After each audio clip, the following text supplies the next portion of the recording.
हे बच्चों, तो यार आज जो हमारी मुलाकात हो रही है वो मैराथन के टाइम पे, मैग्नेटिक्स मैराथन जो 5 आवर्स नॉन स्टॉप था, उसमें एक सवाल मैंने आपको प्रॉब्लम ऑफ द डे के रूप में दिया था।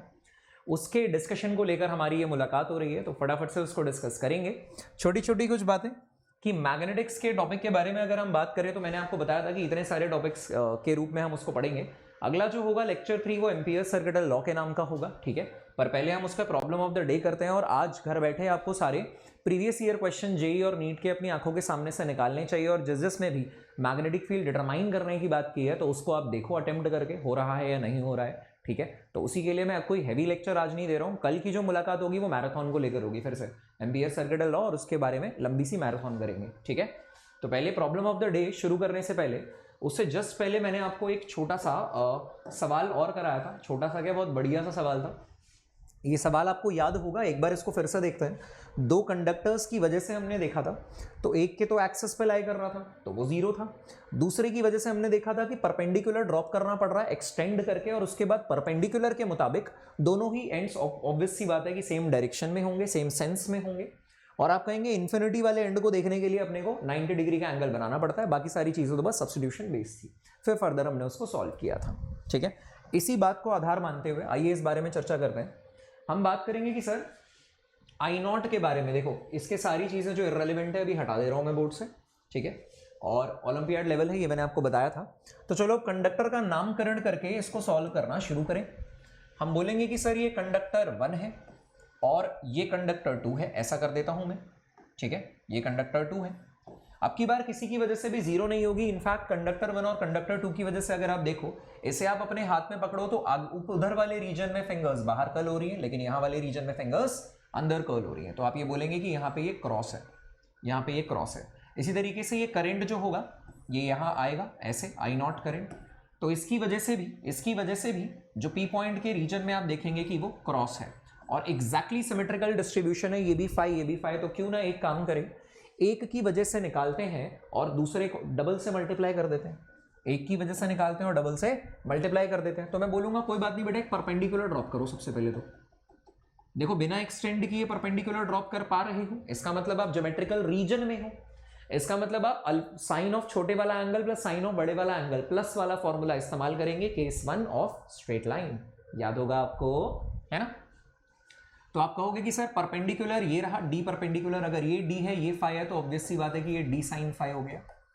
इस डी साइन फाई के रिस्पेक्ट में, इस डी साइन फाई परपेंडिकुलर के हिसाब से एक बार अपने को इधर की तरफ घूमना पड़ रहा है, एक बार अपने को इधर की तरफ घूमना पड़ रहा है। कितना? 90 माइनस 5। और एक बार अपने को परपेंडिकुलर से 90 डिग्री वाले एंड को देखने के लिए तो यार 90 डिग्री घूमना पड़ता है, सॉरी इन्फिनिटी वाले एंड को देखने के लिए तो 90 डिग्री ही घूमना पड़ता है।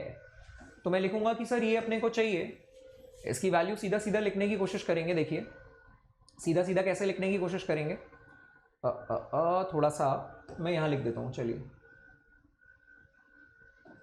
साइज थोड़ा सा रिड्यूस कर दिया है मैंने। देखिए, ये लिखने की जब आप कोशिश करेंगे तो आप बोलेंगे कि ये तो आ गया है ट्वाइस ऑफ, ये तो आ गया है पी पॉइंट पे twice of mu naught over 4 pi. Perpendicular दूरी क्या हो जाएगी? आई नॉट बाय परपेंडिकुलर दूरी आ जाएगी यार डी साइन फाई, और एंगल आ जाएंगे sine 90 degrees plus sine of 90 minus 5, है ना। और मैग्नीट्यूड का रेशो चाहिए यार, मैग्नीट्यूड का रेशो चाहिए, तो डायरेक्शन लिखने की जरूरत नहीं है। वो तो बस इसलिए देख रहे थे कि सपोर्ट कर रहा है कि अपोज कर रहा है। अब यहां देखो यार, अगर आप क्यू पॉइंट पे देखोगे तो इस C1 कंडक्टर की वजह से भी बाहर को है और इस C2 कंडक्टर की वजह से भी बाहर को है। तो आप बोलेंगे ये भी डॉट है और ये भी डॉट है। अब करना क्या है, अब कंडक्टर को किसी C2 की वजह से निकालें या मान लो C1 की वजह से निकाल रहे हैं, C1 की वजह से ही निकालते हैं और डबल कर रहे हैं। तो पहले C1 को बॉस एक्सटेंड करना पड़ेगा, पहले C1 को एक्सटेंड करना पड़ेगा और उसके बाद यहां पे परपेंडिकुलर ड्रॉप करना पड़ेगा।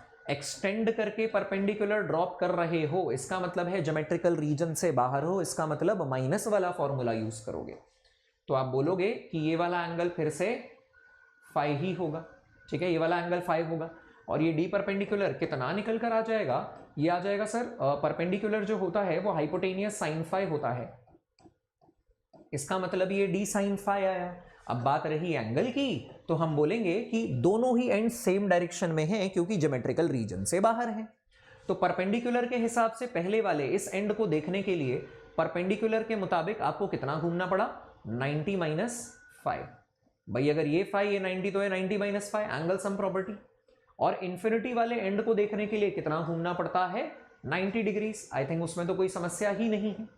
तो ऐसा ही दोनों के लिए होगा, C1 और C2 के मैग्नेटिक फील्ड एक दूसरे को सपोर्ट कर रही होगी।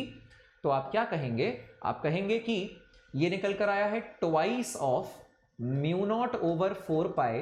क्या बात है यार, इसका भी परपेंडिकुलर डिस्टेंस वही आ गया डी साइन फाई, तो ये तो कैंसिल आउट हो जाएगा। एंड माइनस वाला formula sine 90 minus sine 90 minus 5, सही है। डायरेक्शन लिखेंगे नहीं क्योंकि मैग्नीट्यूड से मैग्नीट्यूड का रेशो चाहिए बेटा। तो देखिए 2 mu naught over 4 pi I naught by this, ये सारी चीजें कट गई है। ऊपर क्या निकल कर आया, साइन 90 प्लस साइन 90 माइनस 5 यानी 1 प्लस साइन 90 माइनस 5 बेटा कॉस 5 होता है, and it is 1 minus cos 5, 1 minus cos 5। एक तो आपका आंसर देखो इस स्टेप में आ चुका है, हो सकता है 1 प्लस कॉस 5 और 1 माइनस कॉस 5 की फॉर्म में हो सकता है यार और ट्रिग्नोमेट्री लगा दी हो क्योंकि मैथ्स वाले बच्चे ही तो आप, तो और ट्रिग्नोमेट्री लगा दी हो तो आपको शायद पता है कि 1 प्लस कॉस 5 इसको आप लिख सकते हो 2 कॉस स्क्वायर 5/2। सही बोल रहा हूं क्या मैं? कॉस 2 थीटा का फॉर्मूला होता है 2 कॉस स्क्वायर थीटा माइनस 1, तो कॉस थीटा का फॉर्मूला हो गया 2 cos square theta by 2 minus 1, यानी 1 प्लस कॉस 5 क्या हो गया 2 कॉस स्क्वायर 5/2, 1 माइनस कॉस 5 क्या हो गया 2 साइन स्क्वायर 5/2, यानी कि और अगर इसको सिंप्लीफाई करोगे तो ये कितना निकल कर आ गया यार कॉट स्क्वायर 5/2। ऐसा ही हमने पिछले वाले सवाल में भी किया था। बात समझ में आ गई? क्लियर है मामला, है ना? तो भाई इसी तरीके के और ओलंपियाड लेवल के सवाल और एरोडो क्रोटोव के सवाल, एडवांस के सवाल करने के लिए भाई इस तरीके के सवाल जब हम बैच में कर रहे होते हैं, एम बैच में हम ज़्यादा धुरंधर तरीके से चल रहे होते हैं, ऐसी और फ्रीक्वेंट करते हैं, ठीक है ना? पर यहाँ पे भी करना आप शुरू कर रहे हैं, सही है। तो इसी तरीके के और सवाल करने के लिए, अपनी प्रिपरेशन को और मजबूत करने के लिए अगर आप चाहें तो अनअकैडमी प्लेटफॉर्म के paid subscription in individual benefits के लिए भी ले सकते हैं, जैसा कि मैं आपको अक्सर बताता रहता हूं। कोई और बात हो तो you can connect me directly on Abhilash 1093, ये मेरा यूजर नेम है। इसका इस्तेमाल करके आप मुझे टेलीग्राम, इंस्टाग्राम या अनअकैडमी मैसेंजर पर टेक्स्ट कर सकते हैं, रिप्लाई मिलेगा। और वहाँ मैं आपको टेलीग्राम ग्रुप का भी लिंक शेयर करूँगा, जहाँ इस तरीके के काफ़ी सवाल और इन सवालों के जवाब जो है वो हम डिस्कस करेंगे। धीरे धीरे ही मोमेंटम बनता है और हमारी प्रिपरेशन मजबूत होती जाएगी बच्चों, ठीक है। सब्सक्रिप्शन लेना चाहें तो आपके लिए सजेस्टेड बैच जो है वो ये है, फिजिक्स माया कोड PHYMAY, फिजिक्स माया कोड का इस्तेमाल करके आप एडिशनल बेनिफिट्स भी ले सकते हो बच्चों। Alright, that's all for today. हंसते रहो, मुस्कुराते रहो, पढ़ाई बहुत अच्छे से करते रहो, है ना? और पॉजिटिविटी के साथ पढ़ाई करो, सवालों से जूझो, समय दो क्वेश्चंस को। इस मामले में कोई बुराई नहीं है अगर एक बार में सवाल नहीं बनते, but it will take some time, है ना? चलो, ऑल द बेस्ट। जल्दी मिलेंगे एक और मैग्नेटिक्स के मैराथन के साथ, बात करेंगे एम्पियर सर्किटल लॉ और उसके आगे की कुछ। Bye bye.